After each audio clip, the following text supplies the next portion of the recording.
Hey, what's going on, everybody? It's Wilhelm Scream, and welcome back to the channel for more Destiny 2 news and intel. Today, once again, is Friday, so we have our Friday weekly update.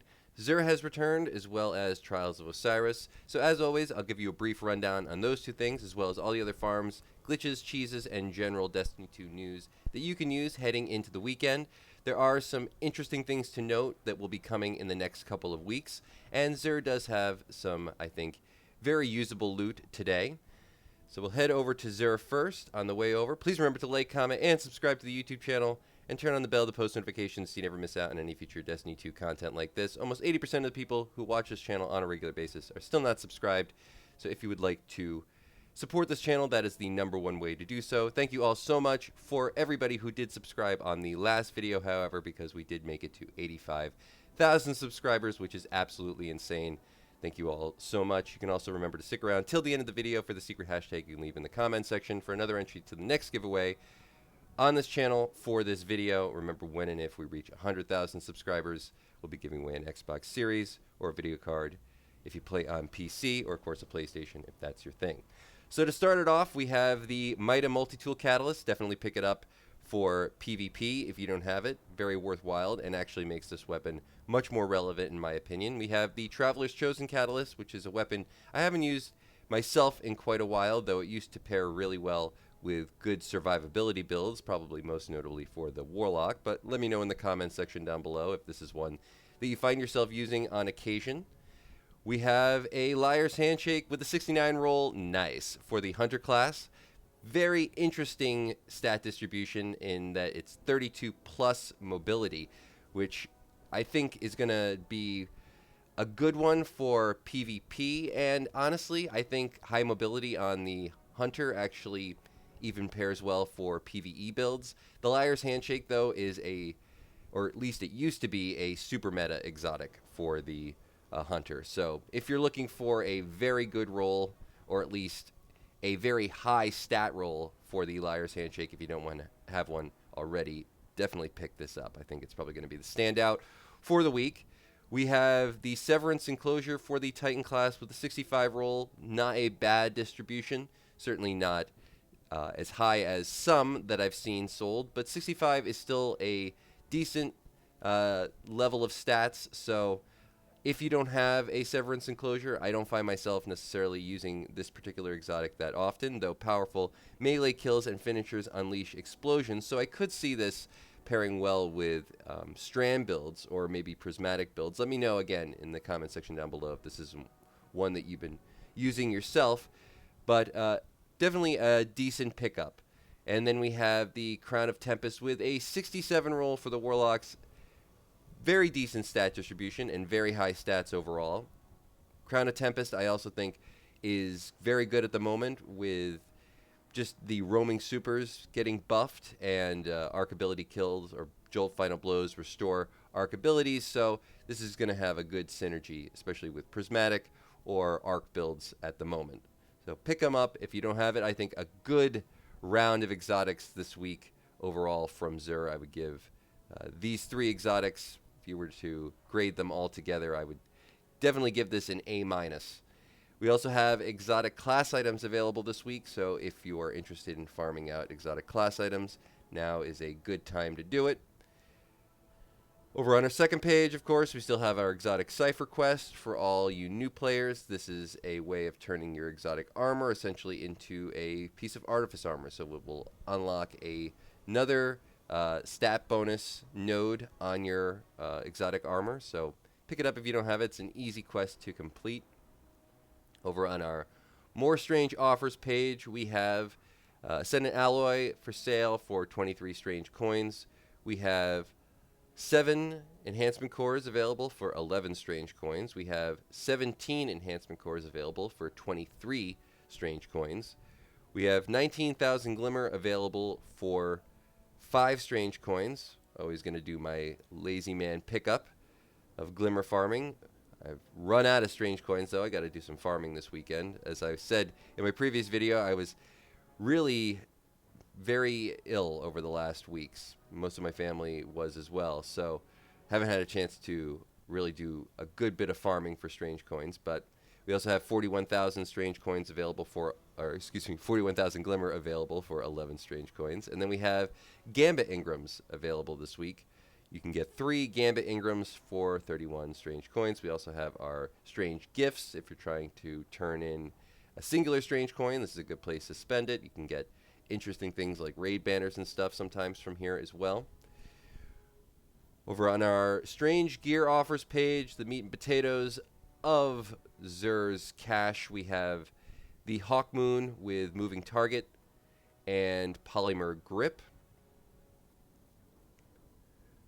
We have an Arbalist, which is a great endgame PvE weapon. Always meta. Definitely pick it up if you don't have one. It's very versatile, and you never know when you can use a weapon like this. Sometimes I always find that this is one of those go-tos of mine when I don't exactly know what to bring with me, but I just need something decent to at least start to, phase out what I will and won't use in any particular build. So pick it up if you don't have it. It's a great weapon to have.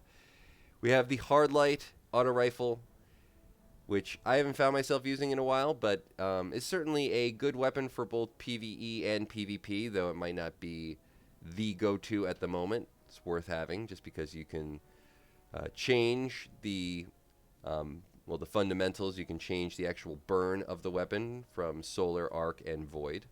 It also ricochets off of walls really, really well. So it actually is not, or it used to be pretty good in things like Trials, just because you could shoot people around corners really easily. And then we have the Colony, the ultimate Gambit troll weapon. Also a interesting weapon in that it glitches sometimes, and certain enemies which do not have penetrable shields. So, for example, in the Vault of Glass, in the Gatekeeper encounter, there was an instance where you needed to have a buff in order to take down the Praetorian shields, or you could just muzzle stuff those Praetorians with something like the Colony, and it would still take down the shields.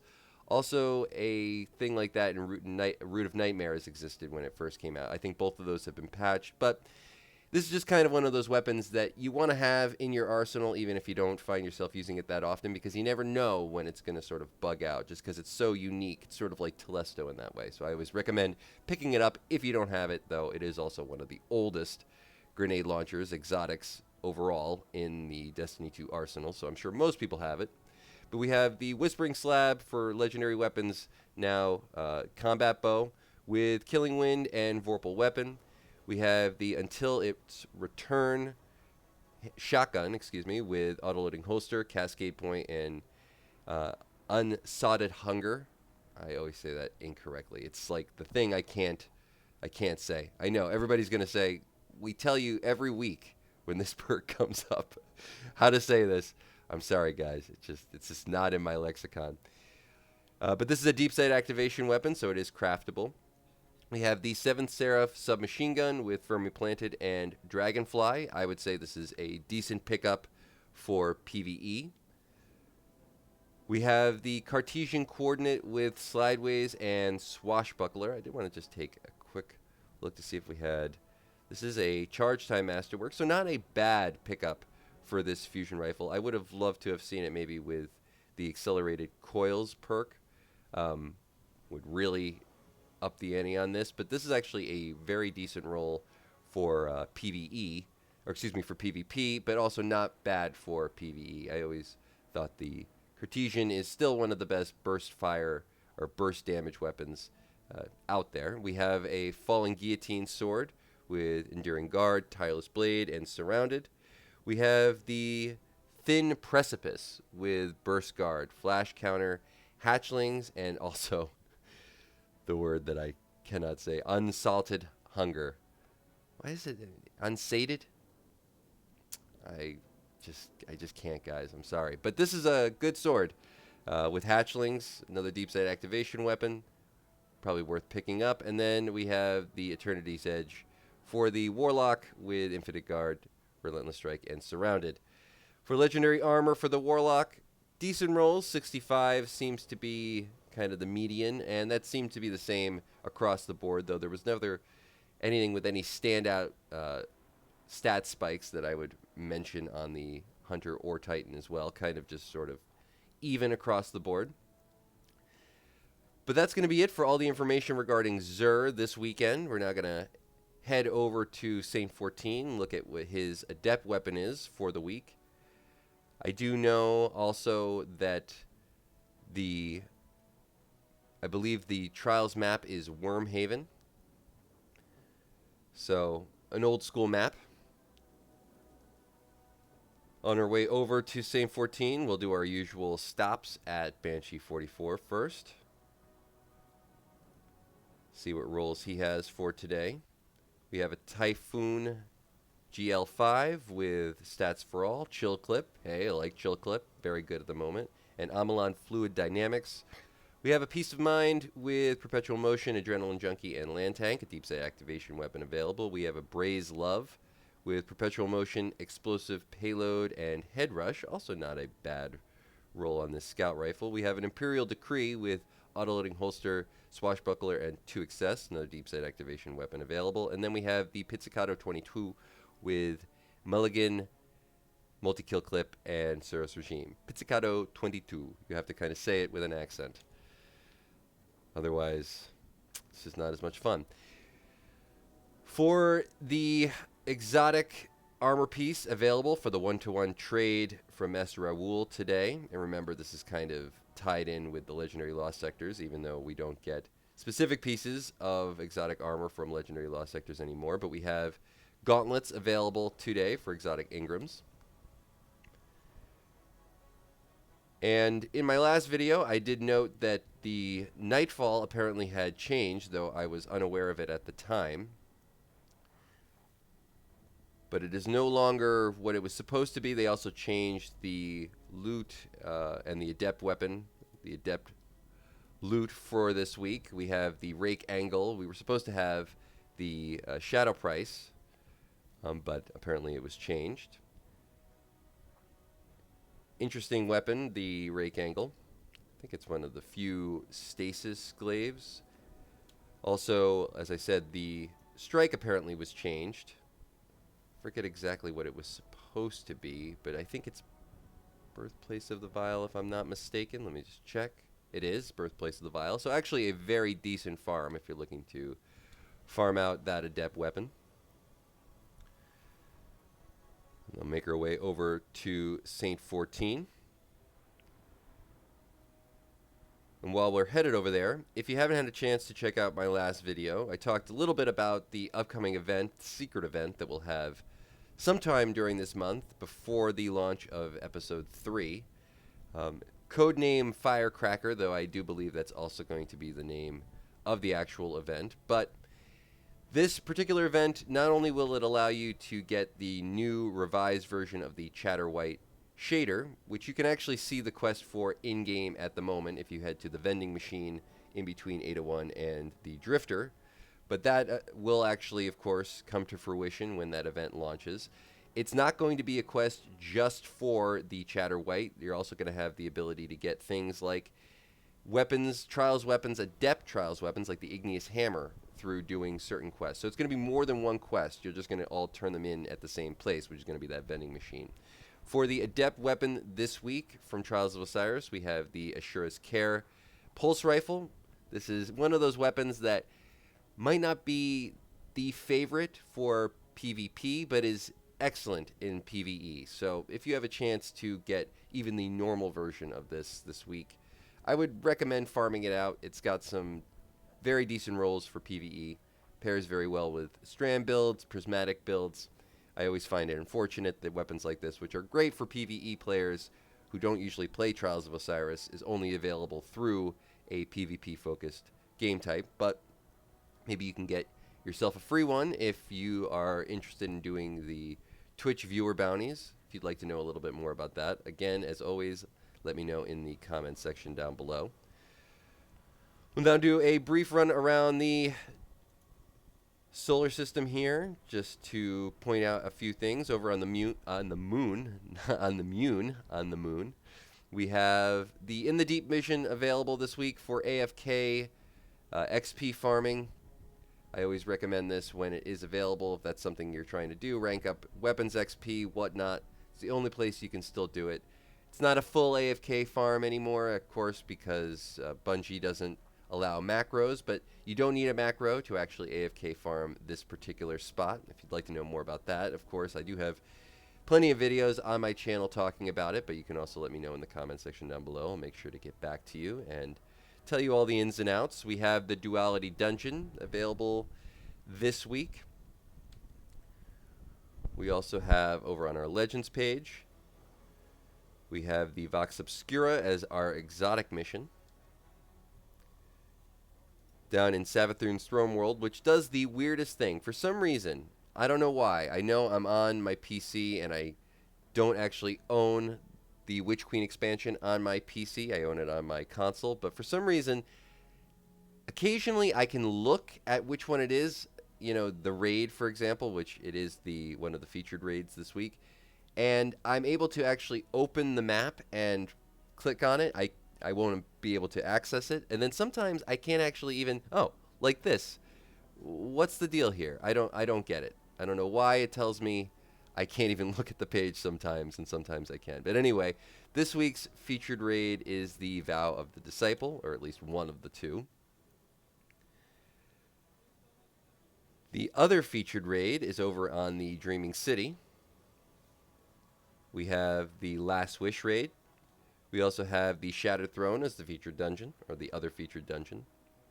Remember, over on Europa, you can still glitch the new dungeon, the VESPER'S Host, for Artifice Armor, as well as some God Roll weapons by going out of bounds for the Brig encounter, jumping into the second area, and depositing 3 of the 5 bombs that you would normally need for the first encounter there, and auto-completes the first encounter. So I always recommend this for solo players while it's still available. You never know if it's going to get patched, though it hasn't been patched yet, so fingers crossed it won't ever be patched, because I love that Artifice farm. As I said, the Trials map this week is Wormhaven, so good luck. It's an old school map. I think it's going to be heavily sniper favored, but also I think, you know, any sort of long-range primary weapon will do pretty well there.